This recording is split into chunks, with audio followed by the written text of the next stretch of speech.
Social media ते अॼुकल्ह ॾिसूं था त हर शख़्स जेको बि सियासी माण्हू आहे या खणी गैर सियासी चऊं, उहो पंहिंजे टाइटल में लिखंदो आहे त हीउ लीडर आहे। हाणे लीडर ऐं वर्कर में इलाही फ़र्क़ु आहे। वर्कर छा कंदो आहे त उहो पाण खे लीडर ज़ाहिर कंदो आहे।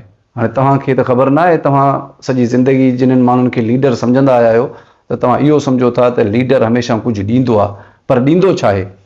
लीडर जो कमु इहो कोन्हे त हू सोलर जूं प्लेटूं ॾे, लीडर जो कमु इहो कोन्हे हू बैटरियूं विरहाए, लीडर जो कमु इहो कोन्हे जो बिरयानी विरहाए, लीडर जो कमु इहो कोन्हे रोड ठाहे, गडर जूं नालियूं ठाहे, नलका विरहाए, रस्ता तव्हांजा ठाहे। लीडर जो इहो हरगिज़ कमु कोन्हे, इहो वर्कर जो कमु आहे। वर्कर उहो जंहिंखे तव्हां वोट ॾेई असेंबलियुनि में मोकिलियो था, उहो तव्हांजो वर्कर आहे ऐं उन पार्टीअ जो वर्कर आहे। अगरि उहो तव्हांजे अॻियां पाण खे लीडर ज़ाहिर थो करे त तव्हां ईअं सम्झो तव्हांखे हू बेवकूफ़ थो सम्झे ऐं तव्हां नादान आहियो। लीडर हमेशह ज़हन ठाहींदो आहे, ज़हन में शऊर पैदा कंदो आहे, सवाल करणु सेखारींदो आहे, पंहिंजो हक़ु वठणु सेखारींदो आहे। मुंहिंजो हक़ु केरु थो खाए इहो ॿुधाईंदो आहे त फ़िलाणो तव्हांजे मुल्क में तव्हांजी शइ हीअ आहे, हिनखे हीअ फ़िलाणो नाजाइज़ तरीक़े सां खाए थो। उहो तव्हांजे ज़हन में अहिड़ियूं अहिड़ियूं ॻाल्हियूं रखी तव्हांखे हिकु होशियारु इंसानु बणाईंदो आहे त मुंहिंजो हक़ु सालनि खां वठी को खाईंदो थो अचे पर मूंखे ख़बर कोन्हे।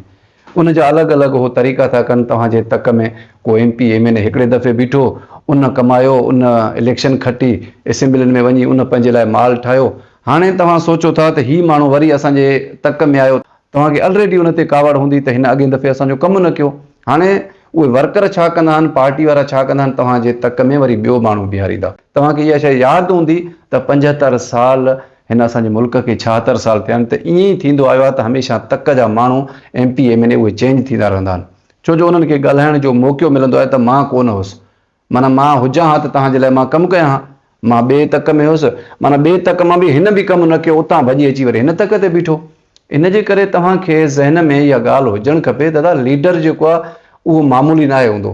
तव्हां कॾहिं बि अगरि कंहिं सियासी माण्हूअ सां अगरि सवाल कयो था, तव्हां पंहिंजे हक़नि बाबति ॻाल्हायो था त तव्हां यकीन कयो त तव्हांखे मुबारकूं हुजनि, तव्हांजे ज़हन में शऊर अची चुको आहे।